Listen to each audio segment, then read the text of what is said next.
Hey up everyone, Magpie Gaming here. I hope you're all doing well. So I did say that before I started playing Starfield I would check out the accessibility menu and let you guys know what it actually had in it. For those of you that were waiting to see what was in it before you purchased the game, you wanted to see what was there to see if there was accessibility options that would allow you to play the game. And what you're seeing on screen right now is the accessibility options menu. That is it. That is just, I can't believe it. It is woeful in the extreme. But let's just go through the options. So first of all, you've got general subtitles. Enable subtitles while walking around the game. Okay, right, got that one. Dialogue subtitles.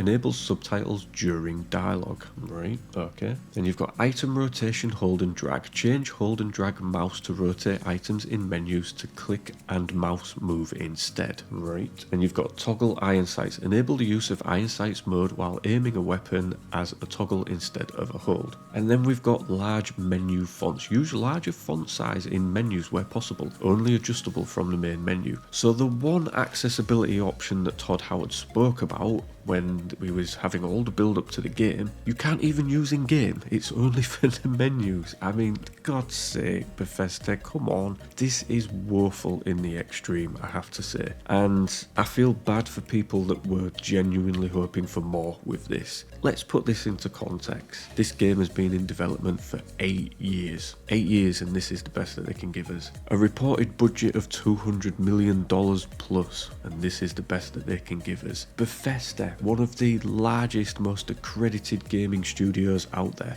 This is what they give us. It's shit. It's just shit. There's no other way to put it. It is woefully shit, and something needs to be done about it. Now, I did actually see a preview of this menu yesterday before I went to work. As soon as the review embargo lifted, there was a guy on YouTube that put a video out. He'd linked it into Twitter, and I saw it, and yeah, this was what we got. So I already had a preview of it before I went to work last night, so I've spent most of the night at work sort of flicking through Twitter and seeing people's reactions to this, and it isn't good. It ain't good at all. But I could sit here and rip them a new one over just the scant offerings that they've given us, but it's not going to get us nowhere. It's going to be more constructive to look at how Bethesda can write this now, because this is wrong. It is wrong on so many levels, but they can fix this. So I would assume that they've got a few developers now just stood around the water cooler at the office. You know, the big bulk of the work has been done. They're probably looking at maybe what projects will be next. Some of them will obviously be still tweaking away with this game, and it's going to be, you know, an ongoing thing for a couple of years, I reckon, getting updates and whatnot for this game. But they're going to have a few people kicking about that could maybe change things in this. So they need to sit down, have a talk about it, look at similar games, what they do with their accessibility options, and think, right, we could possibly implement that. Let's look at a way of doing it, and this is what we do. Maybe put some communication out and say, you know what, yeah, we got this wrong, we should have done better, we realised we should have done a lot better, this is what we're going to do to remedy the situation. That's what they can do in the immediate term. Looking at things a little bit more sort of medium to longer term, Microsoft need to have a sit down with these guys and say, look, this isn't good enough, we should have done better, and they need to sort of set an internal standard for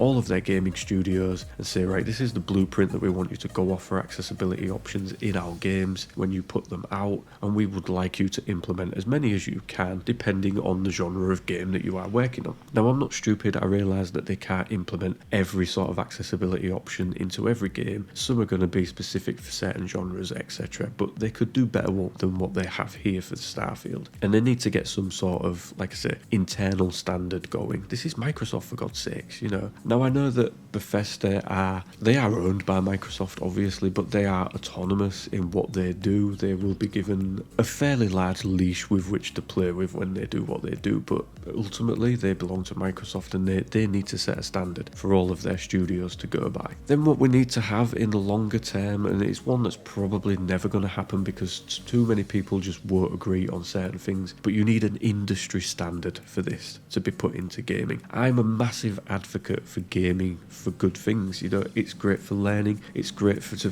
be social around, it can help people develop good skills. You know, it's escapism for us adults that are just sick of the real world. You know, we're working long hours every week and you just want to sit down in a game and just escape from the real world for a little bit. And that should be accessible to as many people as possible, regardless of your disability. This, what Starfield have offered up, or Bestheda have offered up, is just, like I say, it's shit. So we do see it needs some sort of industry standard. But another thing that companies can do, and I don't understand why they don't do it, is as soon as your game has gone gold, that is it. You've locked in everything that you want to do with that game. You have clearly locked in all of your settings. You will have locked in your accessibility. Put it out there. Let the general public know that are following your game and want to get excited for it. Let them know what accessibility options you're going to include in your game before it's released. And then people with disabilities can be, they can look at these and be like, great, it's got those options in. Those are what I need. I can now get excited about this game before it releases along with everybody else. Instead of having to wait for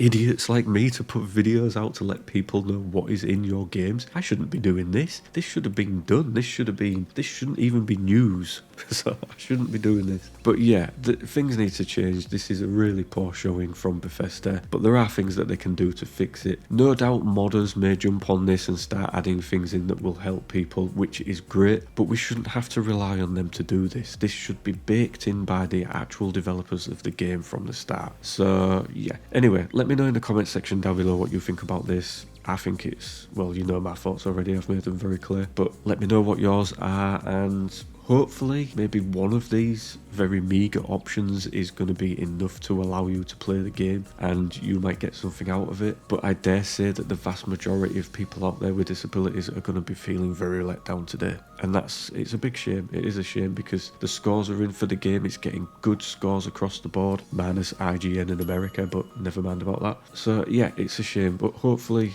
they'll do something about it. But as always, ladies and gentlemen, thank you very much for watching and listening. Don't forget to like, share and subscribe. Stay safe, and I will catch you in the next one. Take care.